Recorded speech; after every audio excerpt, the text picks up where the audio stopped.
Hello बच्चों, मेरा नाम है हिमांशु सिंह। आपको बहुत बहुत गुड इवनिंग और आपका मेरे यूट्यूब चैनल पे बहुत बहुत स्वागत है। आज की क्लास में मैं आपको बताने वाला हूँ एनवायरमेंटल स्टडी के बारे में। बातें तो बहुत करनी थी बट टाइम नहीं है, तो इसलिए क्लास रिकॉर्ड किया जाए क्योंकि दिसंबर में बच्चों का पेपर है। कई बच्चों का पेपर ईयरली होता है बट ये पेपर बहुत इंपॉर्टेंट है। आप अपने सब्जेक्ट को कितना भी पढ़ लें बेटा, जब आप अपने इन्वायरमेंट को नहीं जानेंगे, आप कितना भी कंप्यूटर में कोडिंग डिकोडिंग पाइथन जावा सी लैंग्वेज कर लें, कॉमर्स पढ़ लें, मैनेजमेंट पढ़ लें, मैथ पढ़ लें, कुछ भी पढ़ लें, अगर आप यही नहीं जानेंगे तो आपके पढ़ने का कोई महत्व नहीं है, कोई इंपॉर्टेंस नहीं है। आज की क्लास में हम इसी पे चर्चा करेंगे, इन्वायरमेंटल स्टडी कहते किसको हैं। तो इसका मतलब है, सिंपल सा मतलब, अपने अगल बगल के वातावरण का अध्ययन करना ही इन्वायरमेंटल स्टडी होता है। ये बीएड नेट जेआरएफ सब एग्जाम में कंपलसरी पेपर हो चुका है, क्वेश्चन आते रहते हैं। आज हम बात करेंगे एनवायरमेंटल स्टडी कहते हैं किसको है। इस पर पहले हम थोड़ा सा बेसिक चर्चा कर लें, मीनिंग समझा दें, उसके बाद बेटा फिर हम आगे अपने पीपीटी से आपको पढ़ाते हुए चलेंगे, तभी क्लास कंप्लीट हो पाएगी, क्योंकि पेपर नजदीक है बच्चों का, 20-25 दिन बाद एग्जाम है। ठीक है, सारे स्टेट यूनिवर्सिटी सेंट्रल यूनिवर्सिटी के एग्जाम सेमेस्टर वाले स्टार्ट होने वाले हैं। तो चलिए शुरू करते हैं, एनवायरमेंट कहते किसको हैं। देखिए, पहले हम एनवायरमेंट के बारे में जानेंगे बेटा। ये मान लीजिए एक आदमी है, एक मिनट बेटा, ये मान लीजिए एक आदमी है, ये एक आदमी है, ये एक आदमी है, और ये जहां रह रहा है, इसके चारों तरफ, इसके चारों तरफ, इसके चारों तरफ बेटा कुछ ना कुछ फिजिकल चीजें, भौतिक चीजें क्या होंगी, मौजूद होंगी। जैसे ट्री होगा, पेड़ होगा, वाटर होगा, जमीन लैंड होगा जिस पर यह रह रहा है, या अगल बगल जमीन होंगी। इसके साथ साथ बेटा रिवर्स होंगे, नदियां होंगी। इसके साथ साथ बेटा कह सकते हैं आप कुएं होंगे, वेल होंगे। इसके साथ साथ बेटा आप और भी चीजें ले सकते हैं, जैसे एयर होगा, हवा होगी, और क्या है। इसके साथ साथ बेटा और कई लिविंग क्रिएचर्स हैं, जैसे कई एनिमल आते हैं, आप कह लीजिए घोड़ा है, हाथी है, और चिड़िया हैं, परभक्षी हैं, परजीवी हैं, चींटियां हैं, मक्खियां हैं, मधुमक्खियां, ये सब रह रही होंगी। तो बेटा कुल मिलाकर के यही इस व्यक्ति का इन्वायरमेंट है, इसी में इसको रहना है। समझ में आई बात। तो इन्वायरमेंट का मतलब क्या कहते होता है, हमारे चारों तरफ जो चीज मौजूद है, चाहे वो लिविंग हो चाहे नॉन लिविंग हो, उसी में हमें जो है रिलेशन बना के रहना होता है, वो हमारा इन्वायरमेंट होता है। फिर से समझिए बेटा, मैं यहां रह रहा हूं तो मेरे अगल बगल तालाब है, नदियां हैं, पेड़ है, हवा है, गाय भैंस है, पंछी हैं, और इसके अलावा बेटा कई कीटाणु हैं जो हमारे लिए जरूरी हैं, ऐसा नहीं कि सब बेकार हैं। इसका पेड़ है, और कह सकते हैं कि जमीन है, मैदान है, घास है, चट्टान है, पहाड़ है, ये सब हमारे चारों तरफ रहे, हम इसी में रह रहे हैं, इन्हीं से हमारा इंटर रिलेशन ऐसा है, संबंध है। यही बेटा हमारा वातावरण है या पर्यावरण है। क्लियर हुआ, समझ में आया? ठीक है, फिर से समझिए, आपके चारों तरफ क्या है, कुछ चीजें बेटा लिविंग होंगी जिसमें इंसान होगा, जानवर होगा, परभक्षी होंगे, जीव होंगे, कीटाणु होंगे, और इसके अलावा चिड़िया होगी, बड़े बड़े जानवर होंगे, छोटे जानवर होंगे, इंसान होगा। ठीक, और ये जो हवा है, पेड़ है, पानी है, और ये कह सकते हैं जमीन है, नदी है, कुआं है, तालाब है, इनसे इनका रिलेशन होगा, बिना इनके ये चल ही नहीं सकते, क्योंकि यहीं से इनको एनर्जी मिलती है। जो लिविंग चीज है, जो जिंदा चीज है, चाहे इंसान हो चाहे जानवर हो, सबको यहीं से एनर्जी मिलती है, यहीं से फूड मिलता है, यहीं से न्यूट्रिशंस मिलता है, यहीं से इनको बेटा विटामिन मिलता है, यहीं से ये लोग चलते हैं। समझ में आई बात कि नहीं? तो इसीलिए कहा जाता है ये इनका इन्वायरमेंट है। इन्वायरमेंट का मतलब क्या है, हमारे चारों तरफ, हमारे चारों तरफ या आपके चारों तरफ, जहां पे आप इस समय होंगे वहां की चारों तरफ कुछ चीजें लिविंग होंगी, कुछ नॉन लिविंग होंगी, उन्हीं से आपका सह संबंध होता है, यही आपका बेटा इन्वायरमेंट होता है। क्लियर हो गया? अब आइए पीपीटी पढ़ लेते हैं। चलिए, तो टाइम वेस्ट नहीं कर रहे, इसलिए हम आपको समझा रहे हैं। आई होप आप इतनी क्लास समझ रहे होंगे। तो हमारे चारों तरफ बेटा जो चीजें मौजूद हैं फिजिकल फॉर्म में, या कह सकते हैं कि इनडायरेक्टली जो हमको प्रभावित करती हैं, हवा है, ऑक्सीजन है, यही सब हमारा एनवायरनमेंट है। और क्या है, यही तो हमें जानना है। इसी को हम पढ़ेंगे आगे, पोल्यूशन क्या होता है, पोल्यूशन कैसे कंट्रोल होता है, कारण क्या पोल्यूशन के, एयर पोल्यूशन क्या, वाटर पोल्यूशन क्या। बट ये आने में भी टाइम लगेगा, 4-5 लेक्चर बाद हम यहाँ पहुंचेंगे। अभी हम बेसिक लेके चल रहे हैं, रिन्यूएबल क्या होती है रिसोर्सेज, नॉन रिन्यूएबल क्या होती है, फॉरेस्ट रिसोर्सेज क्या होता है, वाटर रिसोर्सेज क्या होता है, कैसे बचाया जाए, माइनिंग क्या होता है, टिम्बर एक्सट्रैक्शन क्या होता है, ये सब चीजें आपको बताने के बाद डैम क्या होता है, पेड़ कटने का क्या असर पड़ रहा है समाज में, ग्लोबल वार्मिंग क्या होती है, ओजोन लेयर्स क्या होते हैं, ये सब पढ़ने के बाद ही हम वहां पहुंचेंगे। ठीक है, पढ़ाएंगे सब, आप चिंता मत करिए। इकोलॉजी सिस्टम क्या होता है ये सब पढ़ना बेटा। चलिए तो हम, अच्छा एक मिनट, पीपीटी को फिर से लगाए क्योंकि हमने रीड नहीं किया उसको, हमने ध्यान नहीं दिया। चलो बेटा ठीक है, अब समझ में आएगा आपको जल्दी जल्दी, कोई दिक्कत नहीं है। कहाँ गए ज्ञान सर, इनकी फाइल में है ये वाली फाइल। ठीक है, ओपन हो जाने दीजिए। समझ में आ रही क्लास? ओके, तब तक हम पानी पी लेते हैं। पढ़िए आप लोग, पढ़िए क्या लिखा हुआ है, उम्मीद है कि आप समझ रहे होंगे।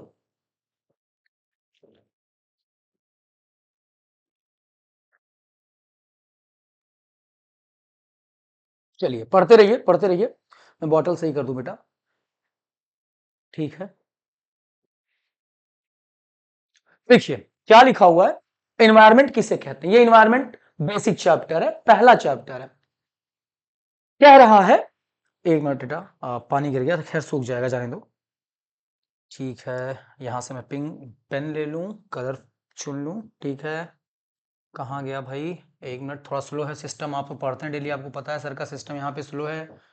सर नहीं स्लो है, डिजिटल बोर्ड स्लो है। ठीक है, चलिए आइए, कलर सेलेक्ट कर लिया मैंने, यहां पर रेड। कह रहा है the word environment is derive from the French word environner which means to surround. बेटा ये जो इन्वायरमेंट शब्द आया है, ये फ्रेंच की भाषा इन्वायरनर से आया हुआ है। इन्वायरनर का मतलब होता है हमारे चारों तरफ, अभी हमने वही बताया, हमारे चारों तरफ जो चीजें उपलब्ध होती हैं वही हमारी इन्वायरमेंट होती है, उसी में हमको रहना है, उसी में हमको जीना, उसी में मरना है। क्लियर? फिर या किसी की भी जो चारों तरफ चीजें मौजूद होती है वही उसका इन्वायरमेंट है। फिर therefore environment include all the living, जिसको हम बायोटिक कहते हैं। बायोटिक मतलब जो जीन से आती हैं, जो आगे पैदा हो, जिसमें जीवन होता है। कह रहा है इंक्लूड ऑल द थिंग, मतलब all the living things and non living things.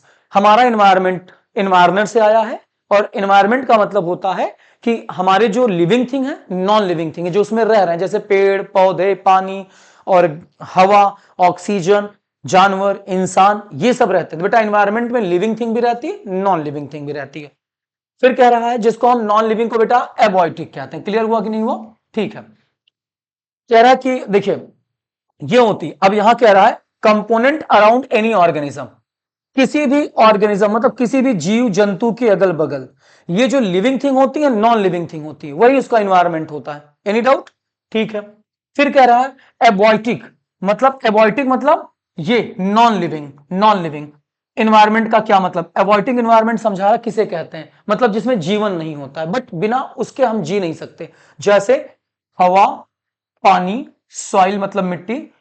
फिर कह रहा है बायोटिक किसे कहते हैं, जो जीवन होता है, उसमें किसको हम इंक्लूड करते हैं, ऑल लिविंग थिंग, जितना जिंदा चीजें बेटा वो उसमें आती हैं, जैसे प्लांट, एनिमल, ह्यूमन बींग, मतलब कोई पेड़ पौधा, जानवर, इंसान, या माइक्रो ऑर्गेनिज्म, सूक्ष्म जीव, कीटाणु, चींटी, परभक्षी, ये सब। तो कह रहा है इन्वायरमेंट का मतलब क्या होता है, हमारे चारों तरफ जो लिविंग और नॉन लिविंग क्रिएचर्स मौजूद है, जो लिविंग और नॉन लिविंग चीजें हैं जिसके बीच में हम रह रहे हैं, जिनसे हमारा सह संबंध है, वही बेटा हमारे इन्वायरमेंट होते हैं। क्लियर हो गया? तो वहां पर लिविंग को कहते हैं बायोटिक, नॉन लिविंग को कहते हैं एबायोटिक। ये साइंटिफिक भाषा है, साइंस की भाषा, याद रखिएगा। फिर क्योंकि मैं कई बार इसको बोलूंगा बायोटिक, नॉन बायोटिक, एबायोटिक, तो आपको प्रॉब्लम नहीं होनी चाहिए। बायोटिक मतलब बायोटिक मतलब जिंदा चीजें, जीवित चीजें। एबायोटिक मतलब होता है नॉन लिविंग चीजें। क्लियर? जो जिंदा नहीं बट हमारे उसके बिना हम रह नहीं सकते।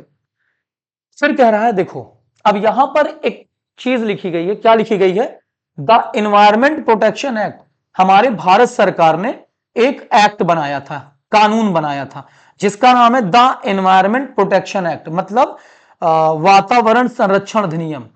1986 में बना था। यह बताता परिभाषा, इन्वायरमेंट इन सेक्शन 2 क्लॉज ए, कह रहा है कि एनवायरमेंट प्रोटेक्शन एक्ट 1986 का जो सेक्शन 2 का वाक्य ए है, कई बच्चे इसको सबसेक्शन पढ़ते हैं लेकिन क्लॉज बोला जाता है लीगल लैंग्वेज में, सही बात तो क्लॉज बोलते हैं। 2 क्लॉज ए में बताया गया है कि एनवायरमेंट क्या होता है, ये गवर्नमेंट ने बताया अपने लॉ में। Environment include water, air, land and the inter relationship which exist among and between air, water, land, human beings, plant, micro organism and other living creatures, और यहां पर थोड़ा सा इसको हम ऊपर कर लें, and other living creatures and property, समझ में आई बात? देखिए क्या कहना चाहता है ये, डेफिनेशन को समझिए। इसका मतलब ये है, पहले तो यहां पर आप एक शब्द को पकड़िए, इंटर रिलेशनशिप, सह संबंध। क्या होता है बेटा सह संबंध, यह जानने का प्रयास करते हैं। सह संबंध किसको कहते हैं, क्लियर हुआ?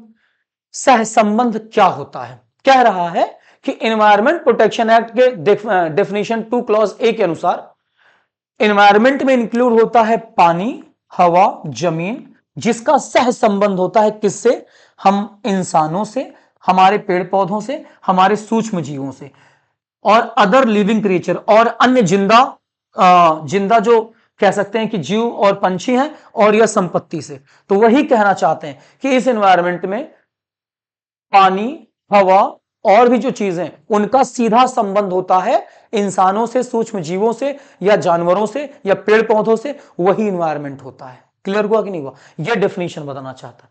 तो डेफिनेशन को आप समझ गए होंगे कि define environment in section 2 clause A as environment include, environment में ये इंक्लूड होता है, इनका सहसंबंध होता है इनसे, बिना पेड़ पौधे, बिना ये हवा पानी के तो रह नहीं सकते, इसलिए इनका सहसंबंध होता, किसका, पानी का, हवा का, जमीन का, ये ह्यूमन से, पेड़ पौधों से, माइक्रो ऑर्गेनिज्म। तो यहां पर जो हमारा सहसंबंध नॉन लिविंग चीजों से होता है, मतलब हवा से, पानी से, जमीन से, इनसे जो हमारा सह संबंध है, बिना इनके तो हम रह नहीं सकते, यही हमारा एनवायरमेंट है, ये लॉ कहता है। क्लियर हुआ कि नहीं हुआ? अब आगे बढ़ते हैं बेटा, ठीक है, चलिए इसको कट करें, आगे बढ़ें। आई होप कि आप समझ रहे हैं। एक मिनट, हाँ ठीक है।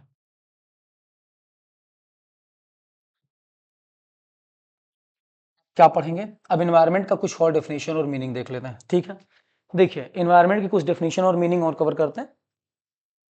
यहां कह रहा है अकॉर्डिंग टू सीसी पार्क 1980 1980, यहां पर सीसी पार्क ने एक डेफिनेशन दिया, और इन्होंने अपने डेफिनेशन में क्या बताया, ये बहुत बड़े इन्वायरमेंटलिस्ट थे, पर्यावरण के विद्वान थे, इन्होंने एक डेफिनेशन दिया, इन्होंने बताया environment is sum total of conditions which surround a man at a given point in space and time. मतलब एक समय में, चाहे स्पेस में चाहे पृथ्वी पर, फिर से सुनो, चाहे स्पेस में चाहे पृथ्वी पर, एक इंसान के चारों तरफ जो शर्तें होती हैं, पेड़ पौधे, हवा, नदियां, नाले, ये सब, यही इन्वायरमेंट होता है। समझ में आ गया? दूसरा, अकॉर्डिंग टू गाउडी 1984 में डेफिनेशन आता है, ये कहते हैं environment is the representative of physical component of the earth which surround a man at a given point. कह रहा किसी आदमी के पास एक समय में जो कंपोनेंट मौजूद होते हैं, कंपोनेंट मतलब एयर, पानी, पेड़ पौधे, उसके चारों तरफ वो फिजिकल फॉर्म में होते हैं, वही होते हैं इन्वायरमेंट। मतलब एक इंसान के चारों तरफ जो फिजिकल फॉर्म में चीजें अवेलेबल होती हैं, पेड़ पौधे, हवा, पानी, यही इन्वायरमेंट होता है। ये कौन कह रहा है? गाउडी कह रहे हैं। चलिए आगे देखते हैं। फिर अब मीनिंग को समझ लीजिए, पूरा मीनिंग ओवरऑल लिखा हुआ, ये डेफिनेशन खत्म, यहां तक खत्म हो गया। Environment and organism are interrelated with each other, मतलब जो एनवायरमेंट है उसमें रहने वाले जो जीव जंतु हैं, इंसान है, वो एक दूसरे से बहुत तगड़ा संबंध रखते हैं, बिना एनवायरमेंट के तो कोई रह नहीं सकता। फिर the organism depend upon its environment for its nourishment. बेटा हम लोग जो हैं, हम ऑर्गेनिज्म में आते हैं, जीव जंतु, पेड़ पौधे, ये सब ऑर्गेनिज्म में आते हैं बेटा, इनका जो भोजन मिलता है, हम जो निर्भर होते हैं, हम एनवायरमेंट पर निर्भर होते हैं, और हमको वहीं से भोजन प्राप्त होता है। क्लियर? फिर environment provide them the basic sorry environment provide them the base for various activities of their life. बेटा एनवायरमेंट से हमको जीवन जीने का एक जो हमारी लाइफ होती है उसके लिए एक वेरियस कार्य हमको वहां से मिलता है, हमारी वेरियस टाइप की नीड वहीं से पूरी होती है, पेड़ पौधे, नदियां, यहीं से हमारी आवश्यकताएं पूरी होती हैं बेटा, इसी से हम खेती करते हैं, जीवन जीते हैं, इसी से हम बहुत सारे व्यापार करते हैं, यहीं से तो हमारा सब कुछ होता है। तो हमारी बात नहीं हो रही, स्पेशली इन्वायरमेंट में जितने भी जीव जंतु हैं, सबको इन्वायरमेंट से कुछ ना कुछ मिलता रहता है, वही कह रहे इन्वायरमेंट इन लोगों को एक बेस देता है जीवन का। फिर सो environment is not a single element. इस प्रकार से एनवायरमेंट कोई एक एलिमेंट नहीं है, एनवायरमेंट में खाली कोई एक नहीं रहता, बहुत सारी चीजें हैं। Environment is not a single element but it is a mixture of all the factors and conditions. कह रहा है कि भाई एनवायरमेंट किसी एक चीज से हम नहीं जानते कि इंसान है तो एनवायरमेंट है, नहीं, सिर्फ इंसान से एनवायरमेंट नहीं है।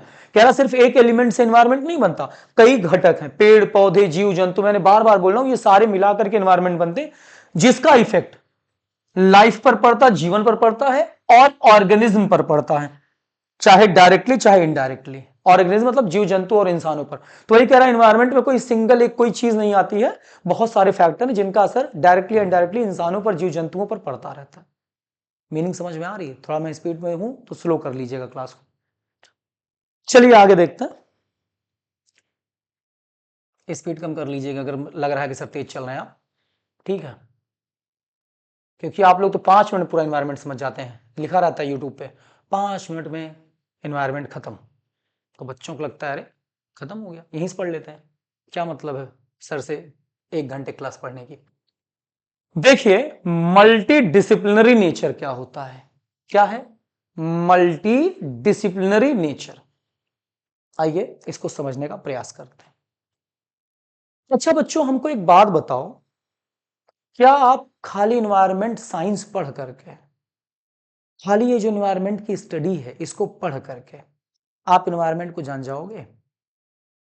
नहीं ना, आपको इसके लिए हर सब्जेक्ट को पढ़ना पड़ेगा, चाहे बायोलॉजी हो, चाहे जियोलॉजी हो, चाहे बॉटनी हो, चाहे केमिस्ट्री हो, चाहे मैथ हो, चाहे कॉमर्स हो, मैनेजमेंट हो, क्योंकि फॉरेस्ट वगैरह कैसे मैनेज करना, पानी कैसे मैनेज करना, ये सब भी आना चाहिए।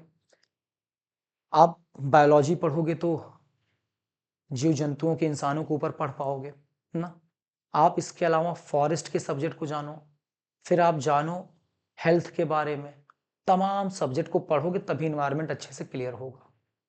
तो वही कह रहा है कि इन्वायरमेंट का रिलेशन किसी एक सब्जेक्ट से नहीं है, मल्टी डिसिप्लिनरी अप्रोच है, हर चीज़ों से इसका संबंध है, हर चीज़ों से ये कनेक्टेड है, चाहे मैथ हो, चाहे जियोलॉजी हो, चाहे बायोलॉजी हो, चाहे बॉटनी हो, चाहे एंथ्रोपोलॉजी हो, चाहे मैनेजमेंट हो, चाहे कॉमर्स हो, सबसे इसका संबंध है, इसीलिए इसको मल्टी डिसिप्लिनरी अप्रोच कहा जाता है। क्लियर? सब सब्जेक्ट को आप पढ़ेंगे जानेंगे तब इन्वायरमेंट को शायद बेहतर समझ पाएंगे। सिर्फ एक इन्वायरमेंट साइंस पढ़ने से आपको इन्वायरमेंट क्लियर नहीं होगा। समझ में आया? अब पढ़िए मल्टी डिसिप्लिनरी नेचर क्या है। Environment science is not a single subject. कह रहा है एनवायरमेंट साइंस जो है कोई एक सिंगल सब्जेक्ट नहीं है, आपकी पढ़ लिए और जान गए, कई सब्जेक्ट पढ़ेंगे तब आपका वो चीज क्लियर होगा एनवायरमेंट साइंस क्या है। तो क्या है कोई एक सिंगल सब्जेक्ट तो नहीं है, but it is of a multi disciplinary nature. But ये बहुत प्रकार के चीजों से संबंध रखता है, इसकी अवधारणाएं वहां से संबंधित होती है। जैसे टू स्टडी अबाउट इन्वायरमेंट, अगर आपको इन्वायरमेंट की स्टडी करना है तो आपको one should have a sound knowledge, आपको एक अच्छा नॉलेज होना चाहिए। साउंड मतलब होता है स्वस्थ और सही ज्ञान होना चाहिए वेरियस सब्जेक्ट में जो संबंध रखते हैं इन्वायरमेंट से। जैसे यहां तक की मीनिंग आप समझें क्या बता रहा हूं। को इन्वायरमेंटल साइंस कोई एक सब्जेक्ट नहीं का आप पढ़ करके जान जाएंगे, अगर आपको इसको जानना है तो आपको कई सब्जेक्ट में एक अच्छा ज्ञान होना चाहिए, यही ये कहना चाहता है। जैसे आपको बॉटनी समझ में आनी चाहिए, जियोलॉजी समझ में आनी चाहिए, माइक्रोबायोलॉजी समझ में आनी चाहिए, कंप्यूटर आना चाहिए, जेनेटिक्स आना चाहिए, हेल्थ बायोकेमिस्ट्री आना चाहिए एंड बायोटेक्नोलॉजी आना चाहिए, जो कि आपको बेसिक नॉलेज देते हैं regarding living organism and there relation with each other. इनसे आपको पढ़ने के बाद नॉलेज पता चलेगी कि जीवन क्या है, इनका संबंध एक दूसरे से क्या होता है, तब आपको इन्वायरमेंट समझ में आएगा। कोई एक सब्जेक्ट नहीं है कि आप पढ़ के जान जाएंगे, वही वो कह रहा है। इसलिए इन्वायरमेंट कई चीजों से कनेक्टेड, तभी आप समझ पाएंगे, मल्टी डिसिप्लिनरी नेचर का है। फिर बिसाइड्स, इसके अलावा आपको फील्ड का ज्ञान होना चाहिए, लाइफ साइंस जानने में आना चाहिए। जैसे लाइफ साइंस आप जानेंगे तो आपको पता होगा कि नेचुरल साइंस क्या है, फिजिक्स क्या है, केमिस्ट्री क्या है, मैथमेटिक्स। फिर उसके अलावा और भी चीजें आपको लॉ के बारे में, मैनेजमेंट के बारे में, इकोनॉमिक्स के बारे में, हिस्ट्री के बारे में, रिलीजन के बारे में, सोशियोलॉजी के बारे में। फिर कह रहा है कि ये क्या है भाई, हाँ भाई मुझे नहीं पढ़ना आ रहा, आप लोग पढ़ लीजिएगा। प्लांटोलॉजी के बारे में मैंने तो पहली बार ये सब्जेक्ट सुना, सॉरी बच्चों। और फिर इसके अलावा many disciplines contribute to environmental science and help us to understand the entire spectrum of relationship between people and environment. इतना सब सब्जेक्ट पढ़ेंगे तो आपको एनवायरमेंट का ज्ञान होगा, जीवन का ज्ञान होगा, रिसोर्सेस का, संसाधनों का ज्ञान होगा, पेड़ पौधों, नदियों, झरनों, तालाब, पहाड़ों का ज्ञान होगा, मैनेजमेंट का ज्ञान होगा। साथ ही साथ आप ये जान पाएंगे कि एक इंसान और एनवायरमेंट के बीच में क्या रिलेशनशिप होता है, क्योंकि इन्वायरमेंट कोई एक सिंगल सब्जेक्ट नहीं पढ़ करके समझ लोगे, सबको पढ़ोगे तो इन्वायरमेंट समझ में आएगा। ये कहना चाहता है, इसलिए कह रहा इन्वायरमेंटल एक मल्टी डिसिप्लिनरी अप्रोच होता है। समझ में आ गया? ठीक बच्चों, अगर समझ रहे हैं तो आप लोग लाइक सब्सक्राइब करें, शेयर करते रहें दोस्तों को। आपके बीच में आपके सर आ चुके हैं। चलिए बेटा, अब स्कोप देख लेते हैं। क्या देख लेते हैं? स्कोप। स्कोप को अच्छे से समझते हैं। थोड़ा पानी पी लें, गला सूख जाता है बेटा पढ़ाते पढ़ाते।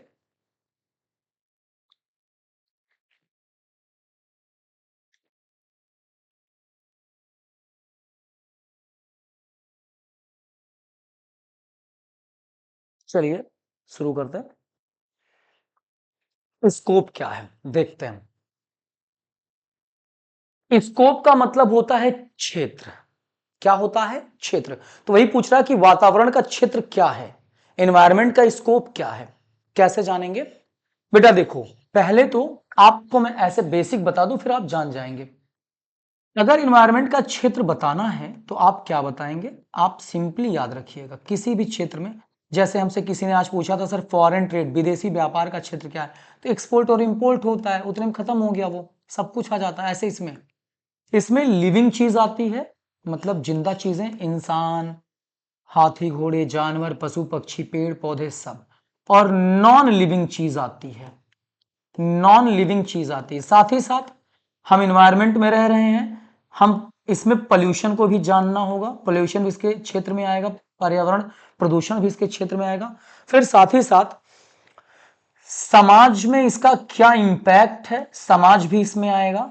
इसमें कल्चर भी आएगा, क्योंकि भाई हमारा जो कल्चर है ये सब आएगा। तो ये सब मिला करके इसका क्षेत्र तय होता है। तो इन्वायरमेंट का स्कोप यही बेटा, इसके अंदर यही सब चीजें आती हैं। क्षेत्र मतलब ये कहां तक लागू होता है, तो इन्वायरमेंट बहुत बड़ा है। तो आपका इन्वायरमेंट, जहां आप रह रहे हैं वहां का समाज, वहां के अंदर जीवित चीजें, वहां के अंदर मृत चीजें, जैसे पानी और ये सब चीजें, नॉन लिविंग, लिविंग, सारी चीजें मिला के आपका इन्वायरमेंट बनता है। तो इन्वायरमेंट का स्कोप होता है। क्लियर? चलिए आइए अब यहाँ की लैंग्वेज ले लेते हैं, देख लेते हैं क्या कह रहा है। ये कहना चाहता है कि scope, the scope of environment is wide and it may provide the basis principle for understanding the dedicate balance of nature, following areas may be included in it. कह रहा है कि इन्वायरमेंट का जो स्कोप है बहुत बड़ा है, और ये आपको एक सिद्धांत, बेसिक सा सिद्धांत बताता है समझने के लिए कि कैसे नेचर के साथ बैलेंस करके संतुलन बना के आप रहें, और कुछ एरिया इसके अंदर शामिल होते हैं, वही उसका स्कोप होता है। क्या है? Natural resources. एनवायरमेंट में नेचुरल रिसोर्सेज आता है। जैसे नेचुरल रिसोर्सेज का मतलब बेटा, प्रकृति के पास क्या संसाधन है, आपके प्रकृति ने आपको क्या चीजें दी हैं। एयर, वाटर, फॉरेस्ट मतलब जंगल, जीव जंतु, ये सब आपको प्रकृति ने दी हैं। और इनको आप कैसे कंजर्व करें, मतलब कैसे आप इनको बचाएं, संरक्षित करें, संभाल के लेके चलें, और इनका मैनेजमेंट कैसे करें, ये सारी बातें इस स्कोप में आती हैं। फिर इकोलॉजी एंड बायोडाइवर्सिटी, ये चैप्टर आएगा जब पढ़ाऊंगा, डिटेल में आप जान जाओगे। बट इकोलॉजी का मतलब होता है पारिस्थितिकी तंत्र, मतलब पारिस्थितिकी तंत्र में कुछ चीजें लिविंग होंगी, कुछ नॉन लिविंग होंगी। ये बात आपको इसमें, ये मतलब इन्वायरमेंट का पार्ट है। साथ ही साथ कई प्रकार के जीव, बायोडाइवर्सिटी, जैव विविधता, कई प्रकार के जीवन इस पृथ्वी पर मौजूद है, इंसान, कीड़े मकोड़े, ये सब इसके अंदर आता है। फिर एनवायरमेंट और इसको कैसे कंट्रोल, स्कोप में आएगा, मैंने बताया है। Policy making for global environment issue, मतलब वैश्विक वातावरण के मुद्दे जो हैं उसको लेके जो पॉलिसी बनती, वो भी एनवायरमेंट के ही स्कोप में आएगा। साथ ही साथ social issues related with development and environment, सामाजिक मुद्दे जो बेटा संबंध रखते हैं किससे, देश की विकास से और एनवायरमेंट से, वो भी इसके अंदर शामिल होंगे। क्योंकि सामाजिक मुद्दे क्या हैं, जब रोड बनेंगी, सड़कें बनेंगी, हॉस्पिटल्स बनेंगे तो पेड़ कटेंगे, नदियां पाटी जाएंगी या तालाब पाटे जाएंगे, जो भी आप कह लीजिए, पॉल्यूशन होगा, ये सब भी तो इसके अंदर आएगा कि नहीं आएगा। तो ये सारी की सारी चीजें मिला के इसका स्कोप तय होती हैं। फिर कह रहा है these are the basic areas of environmental science, यही सब बेटा बेसिक एरिया है इन्वायरमेंटल विज्ञान के, वातावरण विज्ञान के, जो अफेक्ट करते हैं all the sectors of the society. इन्हीं की वजह से बेटा समाज के सारे सेक्टर प्रभावित होते हैं। Environmental science is a centralise on the technical subject like environmental biodiversity, environmental engineering and environmental management. कह रहा है कि इन्वायरमेंटल सब्जेक्ट साइंस जो है बेटा वो एक टेक्निकल सब्जेक्ट है जिसमें हम एनवायरमेंट में बायोडाइवर्सिटी, जैव विविधता, मतलब कई प्रकार के जीव जंतुओं और इंसानों के ऊपर बारे में जानेंगे, एनवायरमेंटल इंजीनियरिंग के बारे में जानेंगे और साथ ही साथ एनवायरमेंटल मैनेजमेंट के बारे में जानेंगे। तो ये सब टेक्निकल एस्पेक्ट हैं जिसमें जो स्कोप के अंदर आते हैं। तो कुल मिलाकर के कह रहा है कि भाई एनवायरमेंट के अंदर नेचुरल रिसोर्सेज आता है, स्कोप के अंदर इकोलॉजी एंड बायोडाइवर्सिटी आता है, environmental pollution and it's control आता है, पॉलिसी आती है ग्लोबल लेवल पे, ये सारी चीजें इसके स्कोप में आती हैं। कोई डाउट हो तो तुरंत पूछिएगा कमेंट में, वैसे होनी नहीं चाहिए बेटा। चलिए आगे देखते हैं इसके अंदर।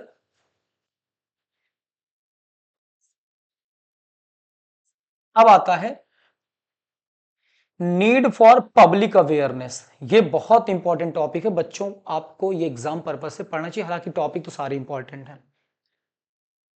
मैं ऐसा टीचर हूं कभी इंपॉर्टेंट टॉपिक नहीं बताता, क्योंकि सब इंपॉर्टेंट है, सब पढ़ाता हूं। ठीक है, हमारे क्लास में जब मैं बीकॉम और बीबीए वाले बच्चों को पढ़ाता हूं तो वहां भी बच्चे कहते हैं कि सर ये कॉलेज में सर कौन सा इंपॉर्टेंट, भैया पढ़ाएं सब पढ़ लो, इंपॉर्टेंट मतलब नहीं है, पढ़ लो सब इंपॉर्टेंट है। क्योंकि मैं ये चीज़ें CS में झेल चुका हूँ। मैं इंपॉर्टेंट पढ़ के गया था, फेल हो गया था, आया था अलग जगह से जो इंपॉर्टेंट नहीं समझे थे। तो जिसकी हम वैल्यू नहीं समझते बेटा वही आता है। Need for public awareness, public को जानकारी कि क्यों आवश्यकता है एनवायरमेंट को, क्या मतलब है एनवायरमेंट की आवश्यकता पब्लिक को समझने के लिए क्यों है, पब्लिक क्यों समझे कि एनवायरमेंट क्या है। अरे हम नहीं जानेंगे एनवायरमेंट क्या है तो कैसे आने वाले समय में हम पोल्यूशन को रोक पाएंगे भाई, कैसे हम देश का विकास कर पाएंगे, कैसे हम अपने आने वाली पीढ़ी को एक अच्छा जीवन दे पाएंगे, कैसे अपने समाज को हम सुधार पाएंगे, ये बताइए अगर नहीं जानेंगे तो। इसीलिए हमको टीवी चैनल के माध्यम से, फेसबुक के माध्यम से और रेडियो के माध्यम से, न्यूज़पेपर के माध्यम से जागरूक किया जाता है, भैया जागो, इन्वायरमेंट बचाओ, पेड़ लगाओ, जल बचाओ, पशु पंछी को ना मारो। समझ में आई बात। तो ये है इन्वायरमेंट जानने की जरूरत पब्लिक को, क्योंकि भाई अगर हम पेड़ काट देंगे, अगर हम पेड़ काट देंगे तो ना जंगल होगा, फिर ना बारिश होगी, ना फिर पानी होगा, ना फिर जीवन होगा, ना ऑक्सीजन होगा। इसीलिए पब्लिक को जगाया जाता, भैया जल बर्बाद मत करिए। आप लोग जो नहाते हैं, सुबह उठे वॉशरूम गए, आए मुंह धुलने में कोई फेस वॉश लगा रहा है, कोई कुछ लगा रहा, एक एक बाल्टी पानी गिराए पड़े हुए हैं, दो दो बाल्टी पानी गिराए पड़े हुए हैं। जिसके यहाँ बारिश नहीं, जिसके यहाँ पानी की प्रॉब्लम हो गई गर्मी में, अब वो मन में ठान लिया पेड़ लगाऊंगा, जैसे बारिश हो गई सारा कमिटमेंट खत्म। यही होता आजकल की जनरेशन में, एक पेड़ लगाते हैं तो 20 लड़के फोटो खिंचा लेते हैं। समझ में आई बात कि आज तो मैंने एक पेड़ लगा दिया गमले में, अपने घर में गमला, ये पेड़ लगाया मैंने, ये देखिए सर 50 रुपए गमला ला करके मैंने लगा दिया। भाई सही से आप इन्वायरमेंट को प्रोटेक्ट करिए। ये इन्वायरमेंट प्रोटेक्ट करने के लिए नीड होती पब्लिक को जानने के लिए। अगर पब्लिक नहीं जाने कि इन्वायरमेंट क्या है तो फिर आगे कुछ नहीं हो सकता। इंसान सबसे ज्यादा बुद्धिजीवी प्राणी इस पृथ्वी पर माना जाता, इसलिए जरूरत है उसको इस इन्वायरमेंट को समझने की, क्योंकि इन्वायरमेंट नष्ट तो उसी ने किया ना। तो समझो कि इसका असर क्या पड़ेगा ग्लोबल वार्मिंग पे, इसका असर क्या पड़ेगा ओजोन लेयर पे, इसका असर क्या पड़ेगा कल को हमारे हेल्थ पे, ये सब जानो आप। इसका असर क्या पड़ेगा अन्य जीव जंतुओं पर, ये सब जानो आप भाई। इसलिए इसकी नीड पड़ती है आपको जागरूक करने की। तो इतना तो समझा दिए यार, पढ़ ही लोगे आप, हमें पता है।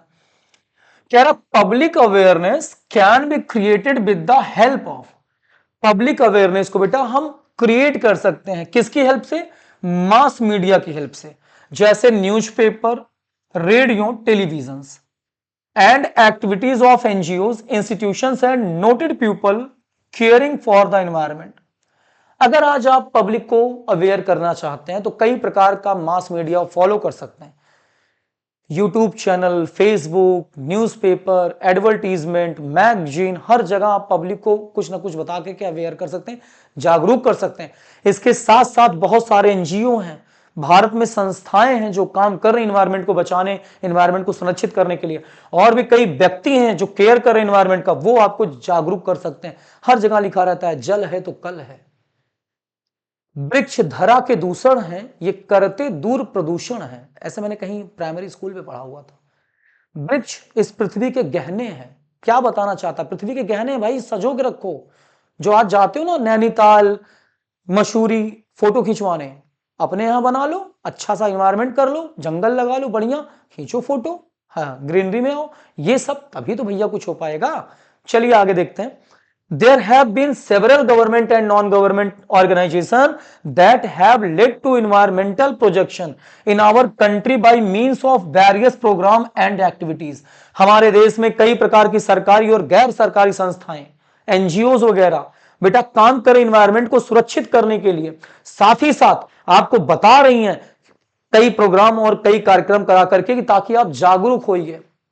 हमारे मोदी जी जाते हैं, हमारी जो गवर्नमेंट है मौके पे आप लोगों की, सॉरी यार राजनीति से मत छोड़ लेना, आदत है हमारी हमारी तो पड़ गई। तो मोदी गवर्नमेंट जो है ये बेटा कोई भी गवर्नमेंट हो जाती रहती है। G20 शिखर सम्मेलन हो रहा, ब्रिक्स सम्मेलन चल रहा है, अभी रशिया में हुआ था, तो वहां पर इन्वायरमेंट की बात जरूर होती है। अलग बात है कि हमारी पृथ्वी पे, हमारे इंडिया में आके पॉलिसी में कम फॉलो कर लेते हैं सब, लेकिन गवर्नमेंट पॉलिसी बनाती है, लेकिन नीचे लोग करप्ट हैं तो क्या कर सकती है। पैसा आता है, फंड आता है, पेड़ लगाओ, जीवन बचाओ, लेकिन कुछ नहीं होता। हम देख रहे हैं आजकल रोड बन रहा है तो आप देखिए ना कितने पेड़ काट दिए जाते हैं, जबकि नियम तो ये है कि काटो कहीं और लगा दो, काटो मत, उखाड़ के कहीं और लगा दो। जैसे टेक्नोलॉजी अमेरिका जापान में है, वो टेक्नोलॉजी ले आओ, ला भी सकते हैं, बहुत महंगी नहीं है सरकार के लिए, लेकिन उनके अथॉरिटीज के लोग सफा चट मार देते हैं सब और दिखा देते हैं पेड़ लगा दिया साहब, गमले में लगा दिया मैंने, बहुत पेड़ लगा दिया, इससे तुम्हारे घर का एनवायरनमेंट बहुत अच्छा रहेगा। हम लोग मनी प्लांट लगाएं सर, कल को मनी नहीं छापना पड़ेगा एसबीआई में, सॉरी आरबीआई में। चलिए अब हमारे देश में कुछ संस्थाएं बेटा जो एनवायरनमेंट को बचाने का काम कर रही हैं, जैसे आप पढ़ लीजिए। नाम क्या है? Botanical survey of India, geological survey of India, Bombay natural history society, CPR environmental education centre, central for environment education, world wide fund for nature WWF1 New Delhi, centre for science and environment, Bharat Vidyapeeth institute of environment education and research Pune, फिर कह रहा सालिम Ali centre for, ये क्या है, ornithology and natural history, फिर कह रहा wild fire institute of India. ये बहुत सारी संस्थाएं, इसके अलावा कई से 100 संस्थाएं, हजारों संस्थाएं, एनजीओ हैं जो हमारे देश में एनवायरनमेंट को बचाने का काम कर रही हैं, लोगों को जागरूक कर रही हैं। ये आप पढ़ लीजिए, दिक्कत नहीं है, कोई दिक्कत, ठीक है। चलिए आगे बढ़े, देख लिया, स्क्रीनशॉट ले लीजिए, लिख लीजिए। आइए अब इंपॉर्टेंस पढ़ लेते हैं। अच्छा अभी पीपल इन एनवायरनमेंट पढ़ लेते हैं। अब ये टॉपिक क्या कहना चाहता है, ये बताना चाहता है कौन कौन से लोग हैं जो एनवायरनमेंट में शामिल हैं, जो एनवायरनमेंट को बचाने में काम कर रहे हैं। सरकार कर रही है, बड़े बड़े वकील कर रहे हैं, लड़ रहे हैं पेड़ काटने को लेकर के सरकार क्यों कटवा रही है, एक्शन पे एक्शन लिया जा रहा है, केस पे केस फाइल हो रहा है, कोर्ट लड़ नहीं रही है, जज आराम से मस्ती कर रहे हैं, एक केस को 20 साल में फाइनल कर रहे हैं, जज के भी मजे मजे हैं, समझ में आई बात। तो कुल मिलाकर के वही कह रहा है कि कौन कौन से लोग इन्वायरमेंट को बचाने में शामिल हैं, वही बताना चाहता है। ये क्या बताना चाहता, देखिए कह रहा है कि there have been a number of individual, यहां पर बहुत ज्यादा संख्या में व्यक्ति हैं, जैसे वो लोग instrumental in shaping the environmental history in our country, और जिनका इतिहास रहा है या जो कोशिश कर रहे हैं देश को एक आकार देने का, एनवायरमेंट का इतिहास बचाने का, या एनवायरमेंट को बचाते आ रहे हैं। कुल मिलाकर के हमारे देश में बहुत सारे ऐसे लोग हैं जो एनवायरमेंट को लेकर काम कर रहे हैं, जैसे कुछ लोग हैं एनवायरमेंटलिस्ट जिसको कह सकते हैं, वातावरण के संरक्षक, साइंटिस्ट हैं, विद्वान मतलब वैज्ञानिक हैं, प्रशासन के लोग हैं, लीगल एक्सपर्ट मतलब वकील जज वगैरह बहुत लोग हैं, कुछ एजुकेशनिस्ट हैं, कुछ विद्वान हमारी तरह के प्रोफेसर लोग हैं, मतलब हम नहीं हैं, और भी बहुत सारे प्रोफेसर जो इन्वायरमेंट को लेकर सरकार को सचेत कर रहे हैं, पब्लिक को सचेत कर रहे हैं, बचा रहे हैं, खुद का प्रयास कर रहे हैं बचाओ। और जर्नलिस्ट, कुछ प्रकार के पत्रकार हैं, पहुंच जाते हैं, क्या लिखते हैं, शहर में बजबजाई नालियां, ऐसे आता न्यूज में, 3 दिन से कुत्ते की पड़ी लाश और नाली से आ रही है बदबू, जिसका पड़ रहा है एनवायरमेंट पे बड़ा बुरा इफेक्ट। हालांकि मैं एक अच्छा न्यूज एंकर नहीं हूं, याद रखिएगा। तीसरा, अवैध नहीं, पेड़ों का अवैध कारोबार, पेड़ों का अवैध कारोबार मतलब कट रहा है पेड़, समझ लो यार, ठीक है। तो इस प्रकार से ये लोग बताते रहते हैं ताकि सरकार सचेत रहे और इन्वायरमेंट को बचाने की कोशिश करे। ये लोग लगे हुए हैं, सरकार के भी लोग हैं, वैज्ञानिक हैं जो आए दिन बता रहे हैं कि पेड़ नहीं काटोगे तो ये हो जाएगा, पेड़ नहीं लगाओगे तो ये हो जाएगा, स्किन कैंसर क्यों हो रहा है, माउथ कैंसर क्यों हो रहा है, लंग कैंसर क्यों हो रहा है, टीबी क्यों हो रही है, लोग आजकल मर क्यों रहे हैं, या लोगों को बीमारियां क्यों हो रही हैं, इम्यूनिटी कम क्यों हो रहा है, ये सब इन्वायरमेंट से रिलेटेड निकाल निकाल के बताते रहते हैं। इसके साथ साथ कई प्रकार के और उसी के क्षेत्र में, इन्वायरमेंट के क्षेत्र में काम करने वाले लोग, यही लोग हैं बेटा जो इन्वायरमेंट को बचाने में लगे हुए हैं।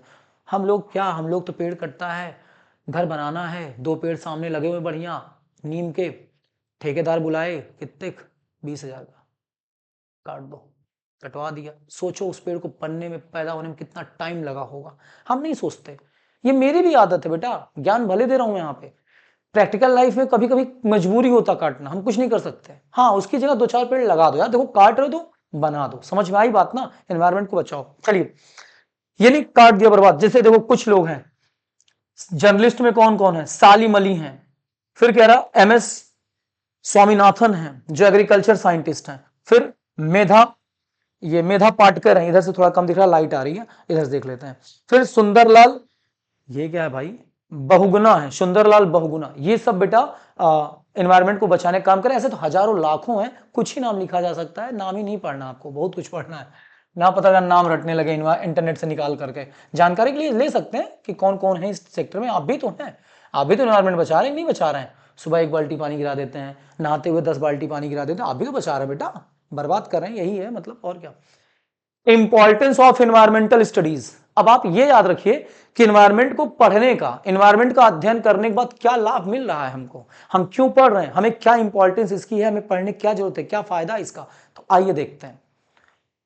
Environmental studies is useful in checking environmental pollutions and related solutions. क्या कह रहा है, एनवायरमेंट को पढ़ने के बाद हमें एक जानकारी मिलती है कैसे अपने पॉल्यूशंस को कंट्रोल करें और उसको सॉल्व करें। जब डिटेल में पढ़ा जाएगा, अभी आप इंपॉर्टेंट समझे कि एनवायरमेंट को पढ़ने के बाद हमें पता चलता है पॉल्यूशन कैसे कंट्रोल करें, प्रदूषण को कैसे रोकें और उसको कैसे समाधान करें कि हो ही ना या कम हो।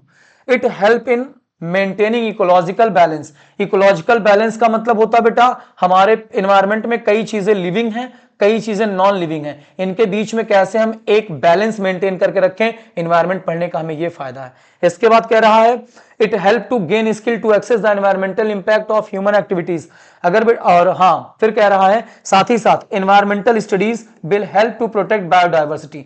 हम एनवायरमेंट की अगर स्टडी करते हैं तो हम कई प्रकार का जीवन इस पृथ्वी पे जो मौजूद है, पेड़ पौधे, पशु पक्षी, मछलियां और परभक्षी, कीड़े मकोड़े, इनको हम कैसे मदद करें बचाने में। साथ ही साथ हमें एक स्किल पैदा हो जाती है, हमें स्किल मिलता है किस तरीके से हम अपने एनवायरमेंट का एक अच्छा प्रभाव इंसानों पर डाल सकते हैं ताकि इंसान भी अच्छे से रहें। हालांकि इंसान ही तो सब कुछ कर डाले हैं, ठीक है। तो ये है हमारा दूसरा फायदा। तीसरा कह रहा वेरिएबिलिटी अमंग लिविंग। अच्छा, ये दूसरे का ही है, तो दो समझ में आ गया, ये आप अंदर पढ़ लें, ये मैंने इसको यहां पर ब्रैकेट में समझा दिया है, कोई दिक्कत नहीं। पहला कह रहा है कि भाई एनवायरमेंट जानने से हमें पता चलेगा कैसे पोल्यूशन को रोकना है, कंट्रोल करना है, सॉल्यूशंस क्या है।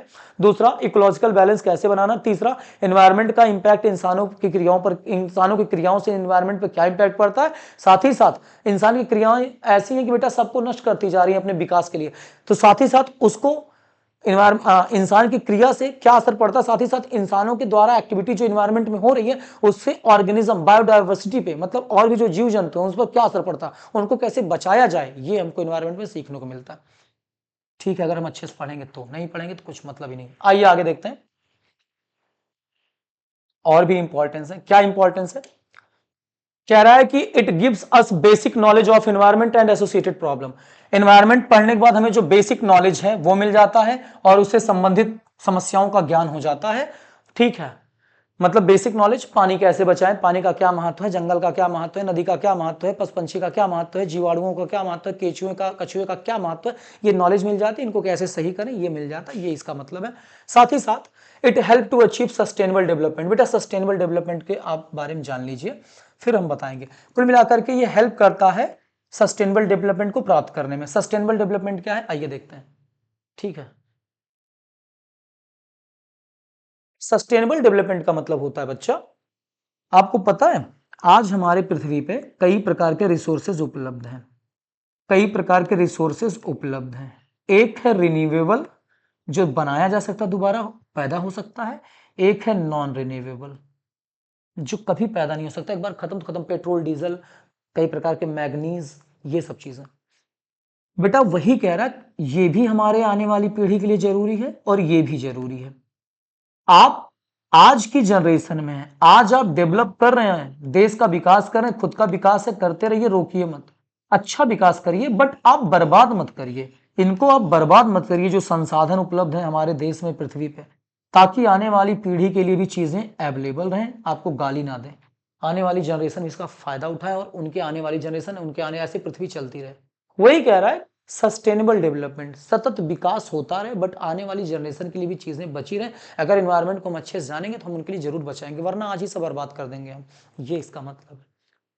देखो इसके अंदर पढ़ लेना, पैराग्राफ समझाया हुआ है, वो क्या है, आज के प्रेजेंट नीड को पूरा करते हुए, बिना कोई कंप्रोमाइज करते हुए आने वाली जनरेशन के लिए भी चीजें बचा के रखो, ये कोई मतलब नहीं, आप मैं यही समझा दे रहा हूँ। फिर the knowledge of environmental science will be applied to the study of agriculture. अगर आपको एनवायरमेंटल का विज्ञान अच्छे से पता चल गया तो आप एग्रीकल्चर पे इसका अच्छा प्रयोग कर सकते हो। सर इसका क्या मतलब है? एग्रीकल्चर बेटा आज हम बहुत टेक्नोलॉजी से कर रहे हैं, बहुत आधुनिक तरीके से कर रहे हैं, और एग्रीकल्चर के लिए हम पेड़ काटते जा रहे हैं, तालाब काटते जा रहे हैं, खेत बनाते जा रहे हैं। एग्रीकल्चर में बेटा ऐसे ऐसे केमिकल का यूज कर रहे हैं, ऐसे ऐसे यूरिया खाद का यूज कर रहे हैं ज्यादा प्रोडक्शन के लिए, जिसका इंपैक्ट हमारे केचुए, हमारे उस पर जो जो जरूरी है एग्रीकल्चर के लिए, जो कीटाणु हैं अंदर चालते हैं उसको, मिट्टी को सही करते हैं, वो बेटा बर्बाद होते जा रहे हैं, मर जा रहे हैं, चूहे हुए सब खत्म, क्योंकि इनका बड़ा यूज होता है। बेटा आपको लगेगा इसे तो खत्म कर देते हैं, सब बर्बाद, नहीं बेटा, कहीं ना कहीं उनका हमसे कनेक्शन है, इंटर रिलेशन है, समझ में आई बात, सह संबंध है। तो वही कह रहा है इनके बीच कैसे एग्रीकल्चर करना, जब इन्वायरमेंट समझ लेंगे तो अच्छे से एग्रीकल्चर भी करना जान जाएंगे। क्लियर हो गया? तो ये बेटा इंपॉर्टेंस है। देखते हैं आगे, समझ में आ रही क्लास? पहला लेक्चर है, पढ़िए अच्छे से। अब आता है नेचुरल रिसोर्सेस किसे कहते हैं। क्या बेटा? नेचुरल रिसोर्सेस, प्राकृतिक साधन क्या होता है। अब एक बात बताइए, प्राकृतिक रिसोर्सेस क्या है? आपकी पृथ्वी पे दो चीजें उपलब्ध हैं जो कि लिविंग है, नॉन लिविंग है, बायोटिक है, एबायोटिक है। वही तो नेचुरल रिसोर्सेज है भाई, पेड़ पौधे, हवा, पानी, और कह सकते हैं कई प्रकार के एनिमल, पंछी, पशु, कीड़े मकोड़े, जानवर, यही तो रिसोर्सेज और क्या है, यहीं से तो हमको सब कुछ मिल रहा है। इसको बहुत ज्यादा डिटेल में पढ़ने की जरूरत नहीं है। कह रहा है कि और environment provide a variety of resources, हमारा इन्वायरमेंट कई प्रकार का संसाधन हमको प्रदान करता है, जिसको हम नेचुरल रिसोर्सेज कहते हैं, जो प्रकृति ने दिया है, हम नहीं बनाए। These natural resources include air, water, soil, minerals along with the climate and solar energy which form the non-living or abiotic part of nature। क्या कह रहा बेटा? हमारे पृथ्वी पे कई प्रकार की वैरायटी के संसाधन अवेलेबल हैं, जिनको हम नेचुरल रिसोर्सेज कहते हैं। साथ ही साथ इसमें बेटा पानी है, पृथ्वी है, मतलब जमीन है, जल है, हवा है, मिनरल्स हैं, कई प्रकार के और भी मिनरल्स हैं, खनिज हैं, ठीक है, क्रूड ऑयल है, कोयला है, ये सब है। इसके साथ साथ बेटा हमारा क्लाइमेट है, ये जो मौसम है, ये जो बारिश होती है, ये सब हमारा है, वातावरण है, ये सब चीज़ें। इसके साथ साथ सूर्य की एनर्जी है, ये भी नेचर का है, हम पैदा नहीं किए हैं सूरज भगवान को, सूरज भगवान तो हम ही पैदा किए हैं सब। फिर इसके बाद आता बेटा ये सब सारी चीज़ें, कई चीज़ें नॉन लिविंग चीज़ें, ये सब जो चीज़ें बेटा ये नॉन लिविंग, जो मैंने ऊपर बताया ये नॉन लिविंग चीज़ें, ये भी नेचुरल रिसोर्सेज हैं। इसके साथ साथ इन्हें एबॉयटिक कहते हैं, जो नेचर का पार्ट है। ये जो आपने ऊपर पढ़ा यही एबॉयटिक चीजें, नेचुरल नॉन लिविंग चीजें। फिर कुछ बायोटिक चीजें भी हमारी रिसोर्सेज नेचर ने दिया, कुछ जीव जंतु को हमारे प्रकृति ने हमको दिया है, वो भी हमारे नेचुरल रिसोर्सेज में आते हैं, जैसे जानवर हैं, सूक्ष्म जीव हैं, चींटी हैं, चिड़िया हैं, ये सब। तो वही कह रहा है कि हमारे एनवायरनमेंट के द्वारा कई प्रकार के संसाधन हमको मिले हुए हैं, जिसमें लिविंग चीजें भी हैं, नॉन लिविंग चीजें भी हैं, यही पढ़ लीजिएगा। क्लियर? चलिए आगे देखते हैं। आगे देखिए, आता है लास्ट पार्ट मेन। अब आता है renewable resources and non renewable resources किसको कहते हैं।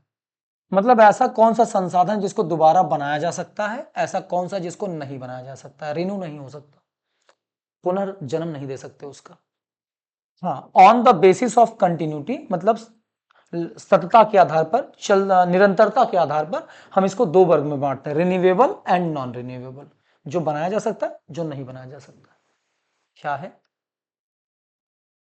जैसे मजा आ रहा होगा पढ़ने में, पता है बहुत इजी सब्जेक्ट बेटा, थोड़ा सा आगे टेक्निकल आएगा बट कोई दिक्कत नहीं है, हम हैं तो हो जाएगा, माँ सरस्वती का आशीर्वाद रहेगा, सब समझ में आएगा आपको।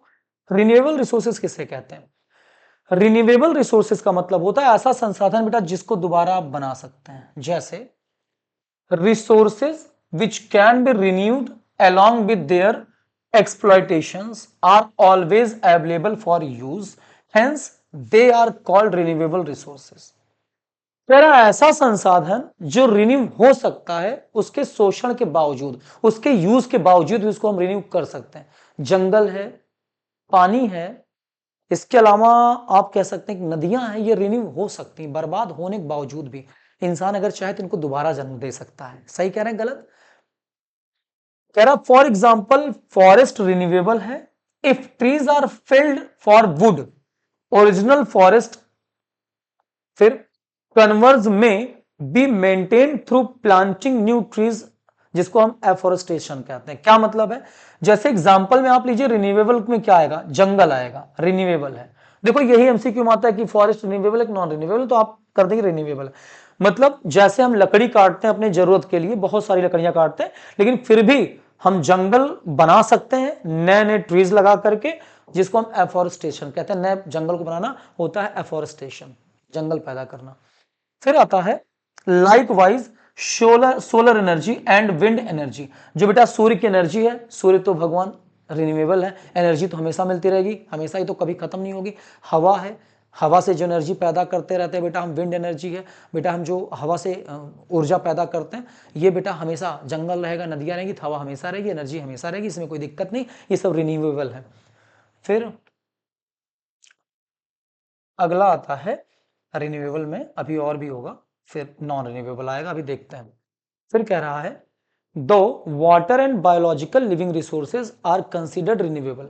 मतलब इसके साथ साथ जो हमारा पानी है और जो बायोलॉजिकल लिविंग है, जो जीव जंतु हैं बेटा, ये मतलब ये जो संसाधन है इनको भी मान सकते हैं कि रिन्यूएबल है, और जाहिर सी बात है क्योंकि, लेकिन कुछ लिमिट तक है रिन्यूएबल। अब मान लीजिए आप शेर खत्म कर दिए एकदम से, तो क्या शेर पैदा हो पाएगा? चीता खत्म कर दिए, हाथी खत्म कर दिए, गैंडा खत्म कर दिए, तो नहीं हो पाएगा। अब मान लीजिए 1 लाख गैंडे इस देश में है, ठीक है, इस विश्व में, जिसमें से आप 90,000 मार डाले, 10,000 बचे, तो उस 10,000 से रिन्यू होने में बहुत टाइम लग जाएगा। तो इतना आप खत्म करिए जंगल या पानी या जीव जंतु जो रिन्यूएबल हो सके। अगर इतना आप लगा बना रहे, इतना खत्म करिए, ये नहीं इतना में इतना खत्म कर दिया इतने बचा। अगर मैं मान लीजिए कोई चीज 100% आप बना रहे हैं, तो उसमें आप 90% जो है बचाइए, 10% यूज करिए, तब वो आगे भागेगा। अब आपने उसमें से 95 यूज कर लिया, 5% रिन्यू करना चाहते, फिर बहुत टाइम लग जाएगा और उसका वातावरण पे बड़ा बुरा असर पड़ेगा। समझ में आ रही बात? वही कह रहा है वो। फिर कह रहा वाटर सोर्स, वाटर अगर ज्यादा यूज हो गया, बर्बाद हो गया, तो बेटा फिर इसको हम, ये सूख जाएगा, सूखा पड़ जाएगा, फिर उसको दोबारा हम रिन्यू होने में बड़ा टाइम लग जाएगा, ठीक है। Water source can be so healthy heavily polluted by sewage. आज के समय में वाटर का जो संसाधन है बेटा, वो गंदे नालियों की वजह से ज्यादा प्रदूषण हो गया है, टॉक्सिक जहरीला हो गया है। तो वही कह रहा है कि जिसको बेटा हम जो है substance and become impossible to use. और ये बेटा सुनो, कुल मिलाकर के आज जो नाली है, जो गंदी पानी जाते हैं, पानियों में मिलते हैं, जल में, पृथ्वी में जाते हैं, नीचे नदियों में जाते हैं, वो जहरीले हो गए हैं, सीवेज गंदे नालों की वजह से पानी बर्बाद हो गया है। और कई ऐसे सब्सटेंस हैं, कई ऐसे तत्व हैं बेटा जो पानी को बर्बाद करे, जिसका यूज करना आज इम्पॉसिबल होता जा रहा है। तो इसको कितना भी रिन्यू करोगे हो नहीं पाएगा बाद में, इसलिए सर्टेन लिमिट कह रहा है, कुछ निश्चित लिमिट तक रिन्यू हो सकता है। बचाइए इन्वायरमेंट, तब जाके रिन्यूएबल होगा। तो सिंपल इतना थ्योरी आप पढ़ रहे हैं, ठीक है, आप जान लीजिए पेड़ है, पौधे हैं, जीव जंतु हैं, पानी है, हवा है, सोलर एनर्जी, सब रिन्यूएबल पार्ट है, बस खत्म। ठीक है, तो आपको समझाने के लिए बता रहे हैं क्योंकि पीपीटी है तो बता दे रहा। कह रहा जंगल अगर एक बार डिस्ट्रॉय हो गया तो ये सालों ले लेगा दोबारा पैदा होने में, क्योंकि जंगल कई हजार सालों से बना, एक दिन में नहीं बना, ठीक है। और ये इकोसिस्टम तभी पैदा होगा, इकोसिस्टम तभी बन पाएगा, वरना सब बर्बाद हो जाएगा। आपको समझा रहा है कि ये एक दिन में नहीं बन पाएगा, रिन्यूएबल है, लेकिन ये नहीं कि आज लगाए कल हो गया, नहीं, बहुत टाइम लगता है। इसलिए कह रहा है लिमिट में आप इसको खर्च करिए ताकि दोबारा से अच्छे से रिन्यू हो सके, वरना आप अगर खर्च कर देंगे तो बहुत लिमिटेड रिन्यूएबल हो पाएगा, वरना हो नहीं पाएगा, सब खत्म। फिर When the population of a species of plant or animal is reduced by human activities, the species become extinct. कह रहा आज क्या वैसे आप देख रहे हैं जो प्लांट है, पौधे हैं, जानवर हैं, जो हमारे कार्य क्रियाकलापों से इंसानों की शान शौक और डेवलपमेंट के चलते बर्बाद हो गए, आज वो विलुप्त हो रहे हैं बेटा, वो रिन्यूअल नहीं हो पा रहे हैं। तो वही कह रहा है इंस्टिंक्ट मतलब होता है, इंस्टिंक्ट मतलब होता है विलुप्त होते जा रहे हैं, इनको रिन्यू नहीं कर सकते आप, तो आप सही से करिए ताकि रिन्यू हो सके। ऐसा नहीं कि रिन्यूअल है तो चाहे जब बना दिया, आज चलो चीता पैदा कर दें, आज चलो हाथी बना दें, ऐसा नहीं हो सकता। आप खाली वही गेम वाला बना पाएंगे, बस मोबाइल वाला। बाकी रियल लाइफ में ये सब चीजें एक बार खत्म तो खत्म, लेकिन हाँ मेहनत करेंगे, कोशिश करेंगे तो बचा रहेगा, रिन्यू हो जाएगा। आप लगा के देखिए 100 पेड़, जंगल ना बन जाए तो बताइए आपके आसपास, लेकिन अब उस में से 90 आप काट दीजिए, रहने दीजिए, फिर आप जंगल लगाइए, फिर कई साल लग जाएंगे पैदा होने में। तो वही कह रहा है कि ज्यादा लगाइए, कम यूज करिए, सही से यूज करिए। ये नहीं ज्यादा कम लगा नहीं रहे, जो बचा वो भी खत्म कर दे रहे हैं। फिर कह रहा है कि नॉन रिन्यूएबल रिसोर्सेज किसको कहते हैं? जो रिसोर्सेज बेटा कभी दोबारा नहीं हो सकता उसे नॉन रिन्यू, जैसे पृथ्वी के नीचे जीवाश्म है, पेट्रोल है, कोयला है, डीजल है, कुछ मैग्नीज है, कुछ और है, अयस्क है, लोहा है, स्टील है, ये सब दोबारा नहीं पैदा हो सकता, जो है वो है, एक बार खत्म तो खत्म। वही कह रहा है कि the formation of some resources like iron और कोल, मिनरल्स, ऑयल एटसेट्रा, ये जो कुछ संसाधन है, लोहा है, अयस्क है, कोयला है, कुछ मिनरल्स, ऑयल हैं, जैसे क्रूड ऑयल वगैरह, पेट्रोल डीजल जिससे बनता है बेटा, ये यही सब है। ये कई हजार साल ले लिए हैं बनने में, लाखों साल लग गए इनको बनने में। एक बार ये यूज हो गए, वंस दे आर यूज, एक बार ये यूज हो गए तो unlimited they can not become easily replace, इनको आसानी से फिर रिप्लेस नहीं किया जा सकता, खत्म तो खत्म। इसलिए हमारी सरकार आज बिजली पैदा करने के लिए आज कई चीज़ों को जिसमें एनर्जी लगती, ताकत लगती, जहां पेट्रोल डीजल यूज होता है, उसके लिए कोई दूसरा विकल्प निकाल रही, क्योंकि उसको पता है एक दिन ये सब खत्म हो जाएगा। समझ में आई बात? पता नहीं क्या मेथनॉल, क्या एथनॉल, कुछ ऐसे पैदा करने की कोशिश कर रही है। जिस बच्चे को पता हो कमेंट बताए क्या है वो, एथनॉल है शायद। Thus their exploitation at large scale will result in their fast depletion। अगर बेटा इसका हम एक्सप्लॉयटेशन बड़े पैमाने पे करेंगे, ये जो उपलब्ध संसाधन जो कभी दोबारा बन नहीं सकते, अगर इनका बड़े पैमाने पे बेटा हम मिसयूज करेंगे, शोषण करेंगे, तो कह रहा है ये डिप्लेशन जल्दी जल्दी समाप्त होते चले जाएंगे, खत्म हो जाएंगे। फिर such resources are called non renewable, क्योंकि इसको दोबारा बनाया नहीं सकता, इसलिए इसको बेटा हम कहते हैं, या एग्जॉस्टेबल कहते हैं। कह रहा है या तो हम ऐसा रिसोर्सेज जो एकदम समाप्त हो जाए, या नॉन रिन्यूएबल जो कभी बनाया नहीं जा सकता, वो यही होता है। ठीक है, जल है, पेड़ है, पौधे हैं, जीव है, जंतु, ये बनाए जा सकते हैं, मतलब रिन्यू हो सकते हैं, लेकिन उनका भी ओवर यूज करोगे तो नहीं हो सकते। लेकिन ये तो बिल्कुल नहीं हो सकते हैं, निकल सकता लेकिन ये नहीं हो सकते। समझ में आई बात? थैंक यू बच्चों। अच्छा एक मिनट, थैंक यू बोलने पहले देख लें यार, पता लगा कुछ और बचा नहीं आज। एक मिनट, ठीक है बेटा, पीपीटी यहीं खत्म। पीपीटी बनाया था हमारे शुभम सर ने, और थैंक यू बच्चों, आप लोगों का बहुत बहुत धन्यवाद। क्लास आप लोगों को अगर लेंदी लगे तो आप फॉरवर्ड करके देख सकते हैं, स्पीड बढ़ा सकते हैं। आज की क्लास यहीं तक। थैंक यू बच्चों।